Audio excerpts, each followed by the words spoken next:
In today's video, we're going to be talking about how you can get better at chess as quickly as possible. Now, I'm going to be very honest with you. Getting better at chess takes time. It doesn't happen overnight and there are no shortcuts. However, there are some things you can do in order to avoid plateaus and actually get to the advanced level. First things first, I am a peak 25-13 rated player, and although I've fallen off quite a bit since then, I'm still sitting in the 2300 range. I have been coaching chess for about 3 to 4 years, and number one thing that I noticed within my students that improved very quickly, number one factor that allowed them to get better fast was this one thing: how focused they were on fast development. Those who focused on developing their pieces as quickly as possible were able to get better positions where they had initiatives, and they were also able to get better at calculation faster and did not develop any of the bad habits that a lot of people develop that causes them to plateau in certain elo ranges.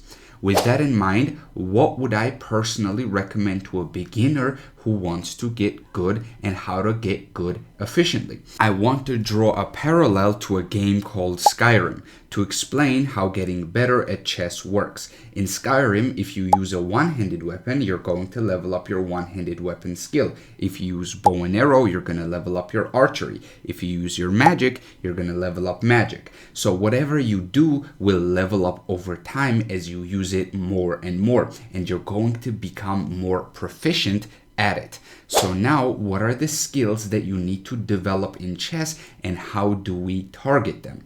I've outlined 9 essential skills that you need to work on in order to get better at chess. These are calculation, tactical awareness, attacking, defending, positional understanding, openings, middle games, endgame skills, and time management. If you're able to improve at these aspects of the game, you're going to become a much stronger chess player and your elo is going to go up.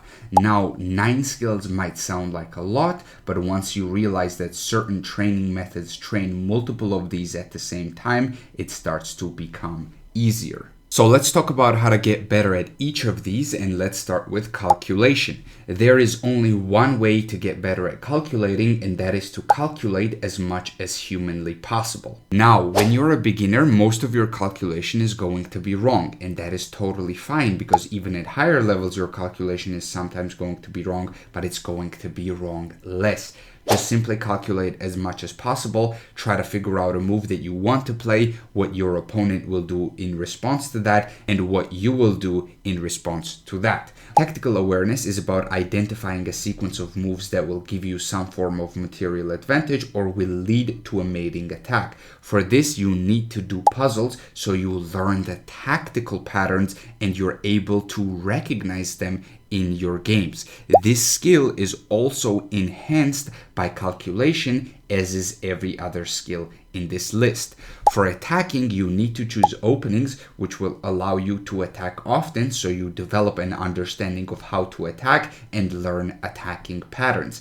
I would recommend you choose an opening that leads to open and not closed positions with white, because those positions will give you the most opportunities for attacking, so you're able to develop this skill. For example, Scotch Gambit for white is a phenomenal opening for improving both tactical awareness and attacking. Defending is not necessarily a skill you have to train for specifically, because you will already get a lot of positions where you're going to be worse and you're going to have to defend worse positions. So analyze your games after losses so you understand what you did wrong and how you could have defended better. This skill will automatically level up as you keep playing, and it is not something you have to target specifically unless you are at a super high level and you specifically want to improve this skill. For positional understanding, you need to choose openings that are stable, nothing crazy happens, and both sides have to improve their pieces slowly.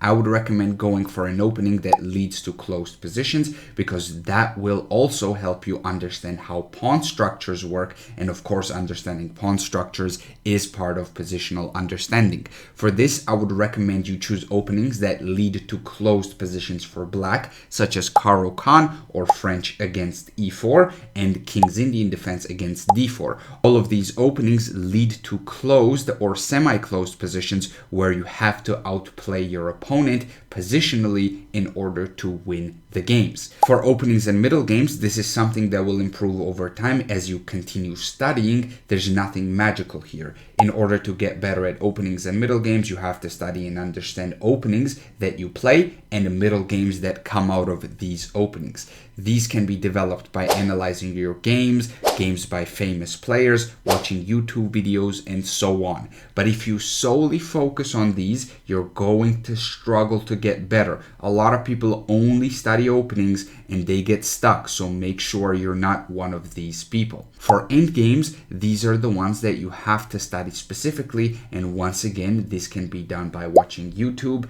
analyzing on your own, or reading books and so on. Thankfully, I have a whole YouTube series on endgames, 11 videos to be exact, and these videos cover both theoretical and practical ideas that are going to be relevant in 99% of your endgames. For the remaining 1%, you will have to worry about that once you get to the master level. At this stage, this series will help you level up your endgame skills, so give it a watch, or you can read a book on endgames, but once again, you need to study them specifically. And lastly, time management. This is another skill that you don't have to work on specifically until you get better. You need to focus on other aspects such as positional understanding, your middle games, and so on. If you focus on those, you're going to be able to come up with ideas faster and your time management will not be an issue. With all that being said, I hope you enjoyed this video. Remember that just like in anything else, there are no shortcuts in chess and you need to work a lot consistently in order to get better at the game. But the main thing will always be to enjoy the game. Also, Happy New Year. I wish all of you a successful 2026 in chess and also in all of your life endeavors.